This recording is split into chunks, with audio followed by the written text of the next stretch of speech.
Gentlemen, we have called you together to inform you that we are going to overthrow the United States government. Right after 9/11, about 10 days after 9/11, I went through the Pentagon and I saw Secretary Rumsfeld and Deputy Secretary Wolfowitz. I went downstairs just to say hello to some of the people on the Joint Staff who used to work for me, and one of the generals called me in. He said, "Sir, you got to come in. You got to come in and talk to me a second." I said, "Well, you're too busy." He said, "No." He says, "We've made the decision. We're going to war with Iraq." This was on or about the 20th of September. I said, "We're going to war with Iraq. Why?" He said, "I don't know." He said, "I guess they don't know what else to do." So I said, "Well, did they find some information connecting Saddam to Al-Qaeda?" He said, No. He says, "There's nothing new that way. They just made the decision to go to war with Iraq."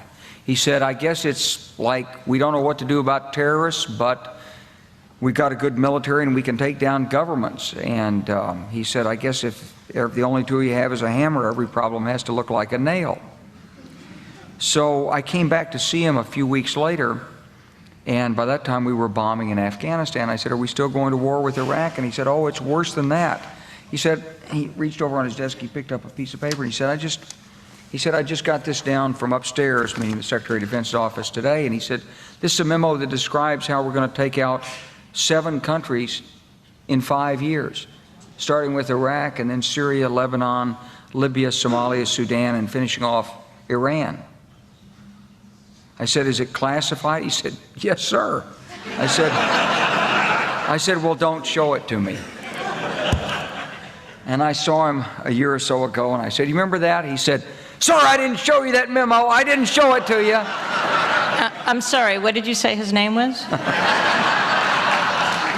I'm not going to give you his name. So go through the countries again. Well, starting with Iraq, then Syria and Lebanon, then Libya, then Somalia and Sudan, and then back to Iran. So when you look at Iran, you say, is it a replay? It's not exactly a replay, but here's the truth, that Iran from the beginning has seen that the presence of the United States in Iraq was a threat. A blessing, because we took out Saddam Hussein and the Baathists. They couldn't handle them. We took care of it for them. But also a threat because they knew that they were next on the hit list. And so, of course, they got engaged. They lost 1 million people during the war with Iraq. And they've got a long and unprotectable, unsecurable border. So it was in their vital interest to be deeply involved inside Iraq.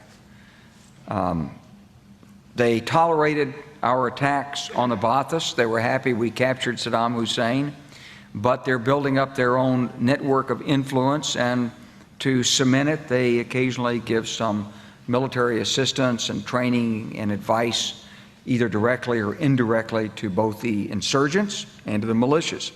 And in that sense, it's not exactly parallel, because there has been, I believe, continuous Iranian engagement.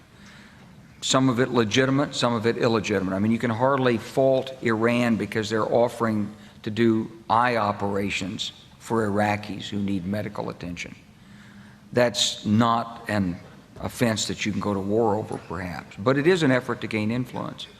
And the administration has stubbornly refused to talk with Iran about their perception, in part because they don't want to pay the price with their our U.S. domestic political base, the right-wing base, but also because they don't want to legitimate a government that they've been trying to overthrow. If you were Iran, you'd probably believe that you were mostly already at war with the United States anyway, since we've asserted that their government needs regime change. So, and we've asked Congress to appropriate $75 million to do it, and we are supporting terrorist groups, apparently, who are infiltrating and blowing up things inside Iran. And if we're not doing it, let's put it this way, we're probably cognizant of it and encouraging it. So it's not surprising that we're moving to a point of confrontation and crisis with Iran. My point on this is not that the Iranians are good guys, they're not, but that you shouldn't use force except as a last resort. There is a military option. but it's a bad one. I wanted to get your response to Seymour Hersh's piece in The New Yorker to two key points this week. Reporting the Pentagon's established a special planning group within the Office of the Joint Chiefs of Staff to plan a bombing attack on Iran.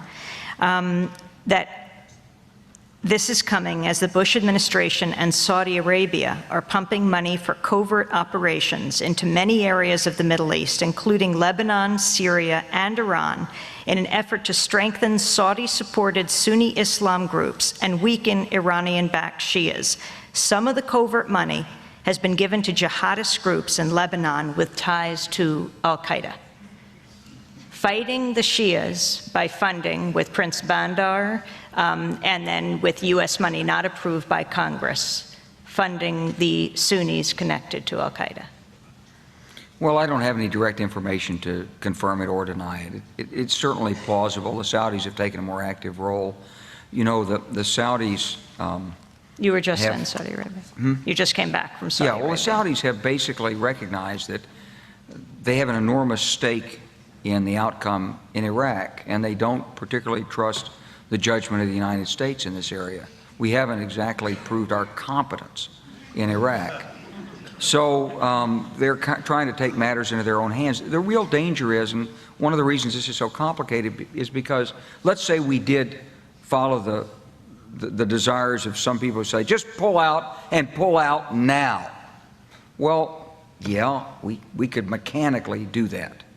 It would be ugly, and it might take 3 or 4 months, but you could line up the battalions on the road one by one, and you could put the gunners in the Humvees and load and cock their weapons and shoot their way out of Iraq. You'd have a few roadside bombs, but if you line everybody up, there won't be any roadside bombs, maybe some sniping. You can fly helicopters over, do your air cover, you probably get safely out of there. But when you leave, the Saudis have got to find someone to fight the Shias. Who are they going to find? Al-Qaeda.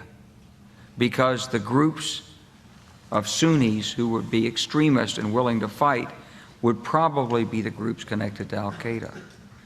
So one of the weird inconsistencies in this is that were we to get out early, we'd be intensifying the threat against us of a super powerful Sunni extremist group, which was now legitimated by overt Saudi funding in an effort to hang on to a toehold inside Iraq and block Iranian expansionism.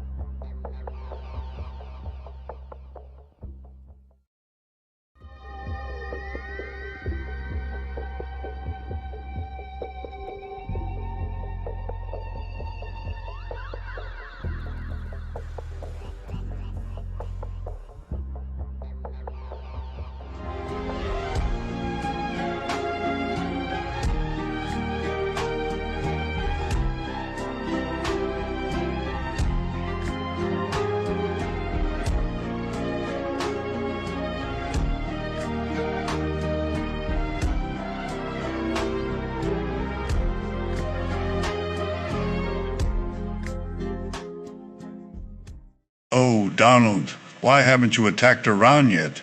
If you don't attack soon, I will release the Epstein files. Okay, BB, I'll do whatever you want. Billionaire and former CFR chairman David Rockefeller praised his media allies, but his confidence that his words would not leave the room was later broken. We are grateful to the Washington Post, the New York Times, Time Magazine, and other publications whose directors have attended our meetings and restricted their promises of discretion for almost 40 years. It would have been impossible for us to develop our plan for the world if we had been subject to the bright lights of publicity. But the world is now more sophisticated and prepared to march toward a world government. That these men aim to create a world system of financial control in private hands, able to dominate the political system of each country and the economy of the world as a whole. In short, They seek total and quiet control of the entire world. The royal Nazi pedophile snuff elite of war criminals want humanity gone and use AI robots instead.